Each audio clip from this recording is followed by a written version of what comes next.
क्या आपने कभी सोचा है, अगर आपके सामने अन्याय खड़ा हो जाए, अगर सत्य बोलने पर मृत्यु की धमकी मिले, अगर पूरा संसार आपकी आस्था पर हंसे, तब आप क्या करेंगे? ये कहानी है एक बालक की, जिसके सामने खड़ा था उसका अपना पिता और सवाल था, तेरा भगवान कहाँ है? बालक बोला, वो इस खंभे में भी है। और फिर जो हुआ, उसने इतिहास की दिशा बदल दी। ये सिर्फ एक पौराणिक कथा नहीं है, ये विश्वास, भक्ति और साहस की आग है जो आज भी आपके जीवन के अंधेरे को रोशन कर सकती है। आइए सुनते हैं नरसिंह अवतार की ये दिव्य प्रेरणादायक कथा। सतयुग का समय था, संपूर्ण ब्रह्मांड में धर्म का शासन था, लेकिन धीरे धीरे अधर्म की छाया फैलने लगी। एक ऐसा असुर जिसका नाम था हिरण्यकशिपु, उसने अपनी तपस्या से ब्रह्मा जी को प्रसन्न कर लिया और ऐसा वरदान मांगा जिससे उसे मृत्यु का भय ना रहे। उस वरदान ने उसे अहंकार की सीमाओं से भी परे कर दिया। लेकिन यही कहानी उस अहंकार के विनाश और भक्ति की शक्ति की भी है। ये कहानी है भगवान श्री विष्णु के नरसिंह अवतार की, हिरण्यकशिपु का अभिमान और उसकी शक्ति की चोटी। हिरण्यकशिपु एक असुर था, लेकिन वो केवल शक्ति का भूखा नहीं था, वो ब्रह्मांड का स्वामी बनना चाहता था। उसने हजारों वर्षों तक कठोर तपस्या की। अंततः ब्रह्मा जी प्रकट हुए और बोले, वत्स, तुम्हारी तपस्या से मैं प्रसन्न हूं, जो वरदान मांगना हो मांगो। हिरण्यकशिपु बोला, प्रभु, मुझे ऐसा वर दीजिए कि ना मैं किसी मानव से मरूं, न पशु से, न दिन में मरण हो न रात में, न घर में मरण हो न बाहर, न किसी शस्त्र से, न अस्त्र से, न आकाश में न धरती पर। ब्रह्मा जी मुस्कुराए। वे जानते थे कि वरदान प्रकृति के नियमों को पार नहीं कर सकता, लेकिन हिरण्यकशिपु ने हर दिशा को अपने वरदान में बांध लिया था। ब्रह्मा जी ने वरदान दिया। अब हिरण्यकशिपु को मृत्यु का कोई भय नहीं रहा। उसने पूरे पृथ्वी लोक पर आक्रमण कर दिया। देवता भयभीत हो गए। सभी दिशाओं में भय का साम्राज्य फैल गया। सबसे पहले उसने विष्णु भक्ति पर रोक लगाई, क्योंकि उसका भाई हिरण्याक्ष विष्णु के वराह अवतार से मारा गया था। भक्त प्रहलाद का जन्म और आरंभिक भक्ति। हिरण्यकशिपु की पत्नी कयाधु ने एक दिव्य बालक को जन्म दिया, प्रहलाद। बचपन से ही वो भगवान विष्णु का परम भक्त था। भले ही उसका जन्म एक राक्षस कुल में हुआ हो, उसका हृदय एक साधक का था। जब वो गुरुकुल गया, तब भी दिन रात श्री हरि का नाम जपता, अपने सहपाठियों को भी भक्ति का मार्ग दिखाता। उसके गुरु शुक्राचार्य के पुत्र चिंतित हो उठे। उन्होंने हिरण्यकशिपु को इसकी सूचना दी। हिरण्यकशिपु को यकीन नहीं हुआ कि उसका पुत्र भी विष्णु का नाम जपता है। उसने प्रहलाद को अपने दरबार में बुलाया और पूछा, तू किसकी भक्ति करता है प्रहलाद? पिताश्री, भगवान विष्णु की, जो सबके भीतर और बाहर हैं, वे ही परम ब्रह्म हैं। ये सुनकर हिरण्यकशिपु क्रोधित हो उठा। उसने पुत्र को मार डालने के आदेश दिए। मृत्यु को चुनौती देने वाला बालक। हिरण्यकशिपु ने कई बार प्रहलाद की हत्या करवाने की कोशिश की, लेकिन हर बार प्रहलाद की भक्ति उसे बचा लेती। विष से भरा भोजन परोसा गया, पर कुछ न हुआ। विषधर नागों से डसवाया गया, पर वे दांत टूट गए। आग में झोंका गया, वो सुरक्षित रहा। ऊंचाई से फेंका गया, धरती मां ने उसे थाम लिया। समुद्र में डुबोया गया, मगर लहरें शांत हो गईं। प्रहलाद मुस्कुराता रहा और कहता, भगवान हर जगह हैं, वे मेरे रक्षक हैं। प्रश्न जिसने इतिहास बदल दिया। हिरण्यकशिपु की सहनशीलता अब समाप्त हो चुकी थी।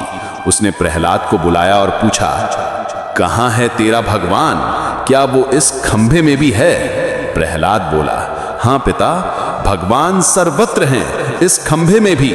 हिरण्यकशिपु ने क्रोध से तलवार उठाई और खंभे पर वार किया, और तभी भगवान का अद्भुत रूप नरसिंह अवतार। एक भीषण गर्जना हुई, खंभा फट गया। उससे प्रकट हुए भगवान विष्णु का उग्र रूप नरसिंह। न पूर्ण मानव न पूर्ण पशु। उनके शरीर का ऊपरी भाग सिंह का था और नीचे का मानव का। उनकी आंखें अग्नि जैसी थीं। हिरण्यकशिपु समझ न पाया, ये कौन है? नरसिंह भगवान ने हिरण्यकशिपु को पकड़कर महल के द्वार, जो न भीतर था न बाहर, पर उठाया। वो संध्या का समय था, न दिन न रात। उन्होंने उसे अपनी गोद में न आकाश न धरती में रखा और अपने नखों से न शस्त्र न अस्त्र से उसका वध किया। ब्रह्मा जी का वरदान टूटा नहीं, फिर भी भगवान ने धर्म की रक्षा की, क्रोध का शमन और भक्त की विजय। नरसिंह भगवान उग्र रूप में गर्जना करते रहे। देवता भी डर गए, कोई उन्हें शांत नहीं कर सका। तब प्रहलाद आगे बढ़ा। उसने भगवान के चरणों में सिर झुका दिया। भगवान नरसिंह ने प्रहलाद को उठाकर अपने हृदय से लगा लिया। उनका क्रोध शांत हुआ। उन्होंने प्रहलाद से वरदान मांगने को कहा। प्रभु, यदि मुझे कुछ देना ही है तो मेरे पिता को क्षमा करें। भगवान मुस्कुरा दिए। वत्स, तुमने तो मुझे जीत लिया। तुम्हारा जीवन इस सृष्टि को भक्ति और धर्म का मार्ग दिखाएगा। ये कहानी केवल एक अवतार की नहीं है, ये उस भक्ति की कहानी है जो किसी भय से उत्पन्न नहीं होती, बल्कि प्रेम और समर्पण से जन्म लेती है। प्रहलाद जैसे भक्त आज भी हमें याद दिलाते हैं कि जब तक हमारा विश्वास अडिग है, कोई भी हिरण्यकशिपु हमें डिगा नहीं सकता। नरसिंह अवतार हमें सिखाते हैं कि जब अधर्म अपनी सीमा पार कर जाए, तब ईश्वर स्वयं धर्म की रक्षा के लिए अवतरित होते हैं। नरसिंह भगवान की कृपा से प्रहलाद केवल अपने प्राणों की रक्षा में ही सफल नहीं रहा, बल्कि वो अधर्म के साम्राज्य में धर्म की लौ बन गया। हिरण्यकशिपु के अंत के बाद प्रहलाद ने राजा का पद संभाला, लेकिन वो केवल एक शासक नहीं बना, वो एक धर्मगुरु बन गया। उसका राज्य न्याय, करुणा और भक्ति का आदर्श बन गया। उसने वही सिखाया जो उसने जिया था। परमात्मा सर्वत्र है, खंभों में भी और हृदयों में भी। प्रहलाद का जीवन अब केवल उसकी अपनी भक्ति की कहानी नहीं था, अब वो लाखों लोगों की प्रेरणा बन चुका था। वो स्वयं को भगवान का सेवक मानता रहा और अपनी प्रजा को भी यही सिखाता कि राजा केवल एक माध्यम होता है, असली राजा तो श्रीहरि हैं। भक्ति कभी कुल या जाति नहीं देखती, वो केवल हृदय की गहराई देखती है। अहंकार चाहे जितना शक्तिशाली हो, सत्य के आगे टिक नहीं सकता। सच्चा राजा वो है जो न्याय करे, भय नहीं फैलाए। जब भी संकट आए, भीतर देखो, भगवान वहीं मिलेंगे। प्रहलाद के उत्तराधिकारी और लहर बनती भक्ति। प्रहलाद के वचनों से केवल उसका राज्य ही नहीं, बल्कि पूरे भारतवर्ष में भक्ति की लहर दौड़ गई। कई राजाओं ने हथियार रखकर ध्यान और सेवा का मार्ग अपनाया।